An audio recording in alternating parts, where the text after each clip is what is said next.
Assalamualaikum warahmatullahi wabarakatuh.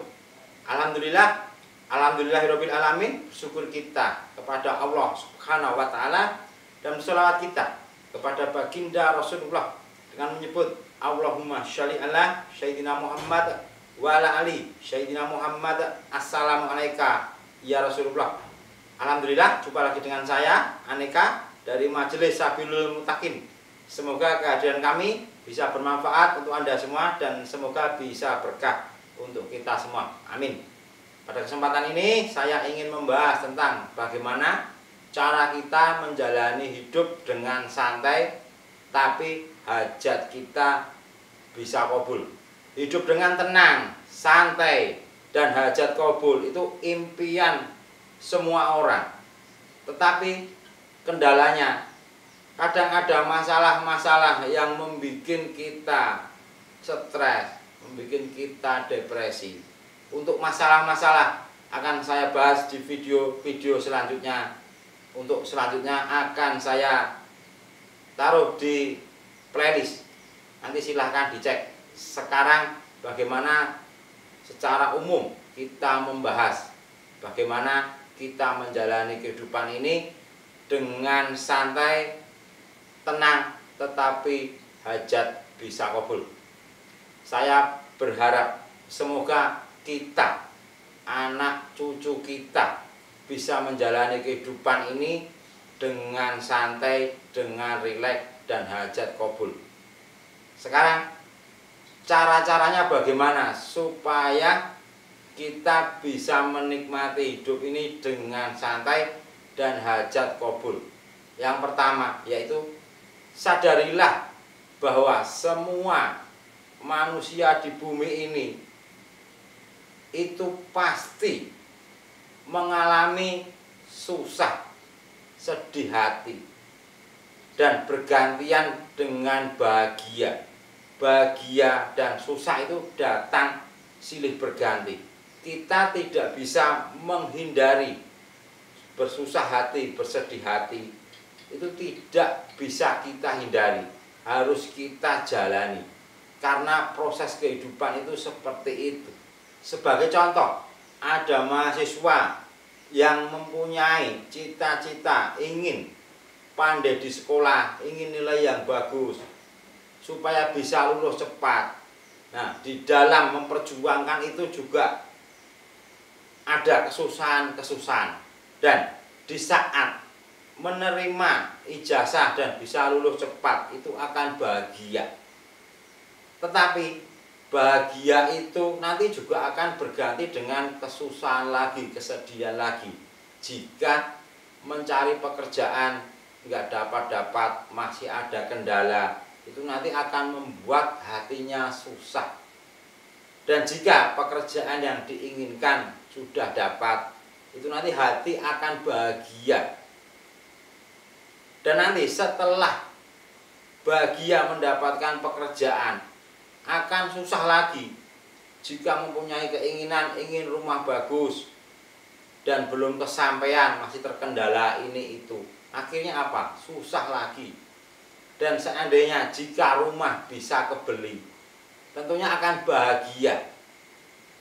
Dan setelah rumah kebeli bisa bahagia, akhirnya susah lagi karena menginginkan pasangan idaman hati, ingin menikah dan belum dapat pasangan. Akhirnya mencari nggak ketemu, akhirnya susah lagi. Dan jika sudah mendapatkan pasangan, akhirnya bisa berbahagia. Dan setelah bahagia, tentunya apa? Susah lagi. Karena ingin mempunyai momongan, belum dapat. Lama proses menunggu, lah itu susah lagi. Dan nanti setelah mendapatkan anak akan bahagia. Dan setelah bahagia mempunyai anak, tentunya akan susah lagi. Karena dengan prosesnya waktu, menginginkan anaknya misalkan menjadi kepala desa, menjadi apa, dan belum terwujud, itu akan susah lagi. Dan itu berlaku terus. Kehidupan seperti ini. Kehidupan itu seperti ini, susah dan bahagia akan datang silih berganti. Entah itu yang miskin, entah itu yang kaya, entah itu yang sudah sukses, pasti mengalami susah dan senang secara berganti. Sekarang bagaimana caranya supaya di dalam kita menjalani kesedihan, kesusahan itu, kita tidak depresi, kita tidak stres, kita tidak terpuruk. Ada kasus-kasus yang bahkan sampai bunuh diri. Jangan sampai seperti itu. Marilah bersama-sama kita belajar.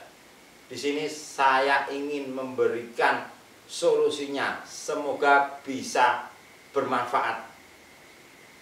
Kesedihan itu tidak bisa kita hindari. Pasti datang kepada kita. Saya menghimbau, jadikan kesedihan itu sebagai alat supaya kehidupan kita semakin berkah. Yaitu dengan apa? Dengan kita bersabar dulu menjalani kesusahan. Jangan mengeluh, kita jalani kesusahan dengan sabar. Innallaha ma'as-sabirin. Jadi Allah itu bersama orang yang sabar. Seandainya kita sedang menjalani kesusahan, kita bisa sabar, kita bisa ikhlas, dan tentunya kita bisa bersyukur. Nanti kenikmatan hidup kita akan ditambah oleh Allah Subhanahu wa Ta'ala. Kehidupan kita akan nikmat, akan santai, walaupun kita sedang dalam kesusahan. Jangan terburu-buru jika sedang kesusahan. Jangan buru-buru kita ingin cepat sukses. Jangan buru-buru hajat-hajat kita bisa kabul, karena itu memerlukan waktu, seperti pergantian siang dan malam.